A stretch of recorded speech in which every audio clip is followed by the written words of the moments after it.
Hai siswa-siswi kelas 10 IPS semuanya. Bertemu lagi di video pembelajaran Sosiologi Bab 3 Ragam Gejala Sosial dalam Masyarakat Indonesia bagian ketiga. Minggu ini kita sudah memasuki pertemuan minggu keempat. Silahkan ambil buku textbook kalian, buka halaman 130 sampai selesai. Selamat belajar. Kita memasuki tema pengabaian nilai luhur Pancasila.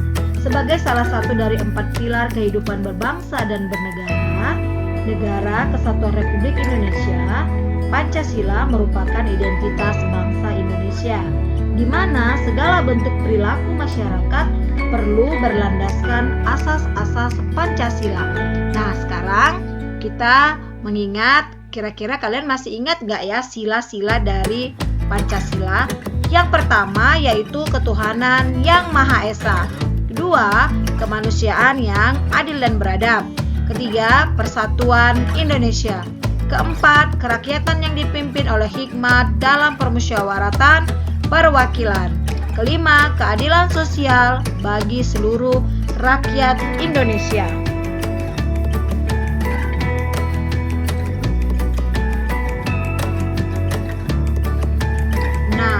Pancasila mempunyai nilai-nilai luhur yang diabaikan oleh masyarakat Indonesia.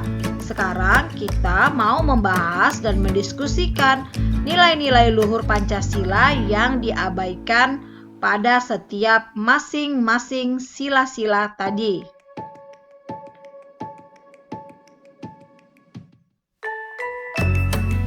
Kita mulai dari sila yang pertama, ketuhanan yang Maha Esa. Sila yang menggambarkan adanya sikap hormat, menghormati, dan bekerja sama antara pemeluk agama dan penganut kepercayaan yang berbeda. Selain itu juga ditekankan pentingnya membina kerukunan hidup dan jaminan kebebasan dalam melaksanakan peribadatan. Sayangnya, sering sekali kita menemukan kasus adanya pelanggaran terhadap kebebasan beragama. Sila kedua yaitu kemanusiaan yang adil dan beradab. Nilai kemanusiaan yang seharusnya dijunjung tinggi tanpa membeda-bedakan suku, keturunan, agama, kepercayaan, jenis kelamin, kedudukan sosial, warna kulit, dan sebagainya sering sekali kita lihat sudah terabaikan. Sila ketiga, persatuan Indonesia menuntut setiap warga negara agar mampu menempatkan persatuan, kesatuan, kepentingan dan keselamatan bangsa serta negara sebagai kepentingan bersama di atas kepentingan pribadi maupun golongan.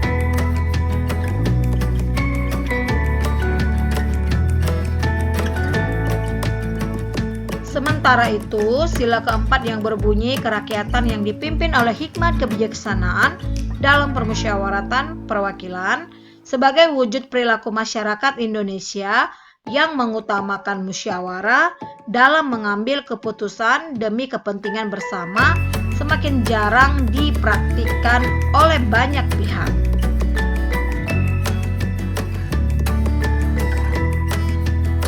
Sila yang kelima yaitu keadilan sosial bagi seluruh rakyat Indonesia.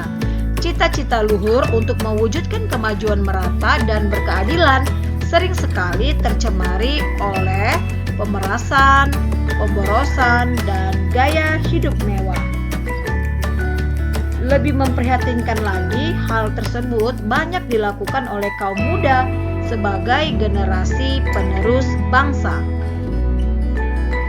Apakah yang dapat dilakukan oleh kaum muda untuk menghayati kembali nilai-nilai luhur Pancasila? Contoh tindakan konkretnya adalah sebagai berikut. Yang pertama, menjunjung tinggi nilai-nilai agama dalam kehidupan sehari-hari dengan senantiasa bersikap toleran terhadap sesamanya yang berbeda agama demi mewujudkan kerukunan hidup. Yang kedua, mengembangkan sikap tidak semena-mena terhadap orang lain dan menjunjung tinggi nilai-nilai kemanusiaan. Yang ketiga, memperluas pergaulan demi memperkokoh persatuan. Ini bermakna bahwa remaja tidak boleh bersikap diskriminatif atau membeda-bedakan latar belakang dalam pergaulan. Yang keempat, mengutamakan musyawarah dalam setiap pengambilan keputusan untuk kepentingan bersama. Jika terdapat perbedaan pendapat, hendaknya dikedepankan sikap saling menghargai. Yang kelima, gemar memberikan pertolongan kepada orang lain. Kita lanjut materi pengabaian hak anak. Sesuai dengan ketentuan Undang-Undang Nomor 23 Tahun 2002 tentang Perlindungan Anak yang menjelaskan bahwa anak adalah seseorang yang belum berusia 18 tahun, termasuk anak yang masih dalam kandungan. Nah, di usia kalian masih termasuk ke dalam anak ya. Kita lanjut. Anak jalanan. Anak jalanan menurut situs Wikipedia adalah sebuah istilah umum yang mengacu pada anak-anak yang mempunyai kegiatan ekonomi di jalanan, namun ada kalanya masih memiliki hubungan dengan keluarga.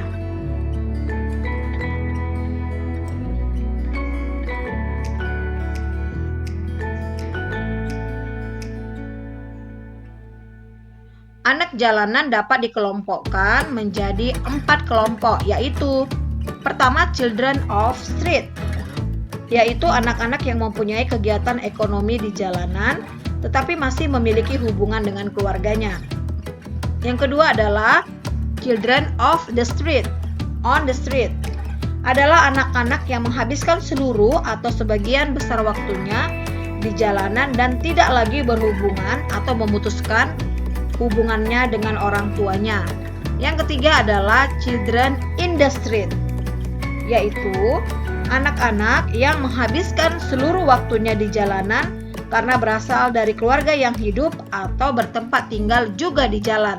Yang keempat yaitu vulnerable to be street children, yaitu anak-anak yang masih bersekolah atau sudah putus sekolah tetapi sangat rentan menjadi anak jalanan karena dibelit kondisi kemiskinan atau tidak adanya orang dewasa yang memenuhi kebutuhan mereka.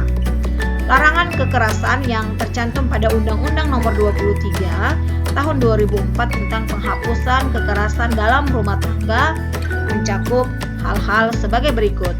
Yang pertama yaitu kekerasan fisik. Kekerasan fisik adalah perbuatan yang mengakibatkan rasa sakit, jatuh sakit atau luka berat.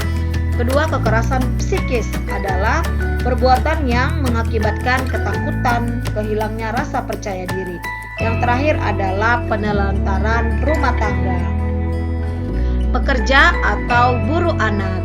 Aturan internasional dan hukum yang mengatur tentang pekerja anak, diantaranya Konvensi ILO Nomor 138 tentang umur minimum pekerja anak, serta Konvensi ILO Nomor 182 tentang pelarangan dan tindakan cepat untuk menghapuskan pekerja anak. Syarat bagi pengusaha yang ingin mempekerjakan anak adalah: pertama, adanya izin tertulis dari orang tua atau wali. Kedua, adanya perjanjian kerja. Ketiga, waktu kerja anak maksimal hanya 3 jam.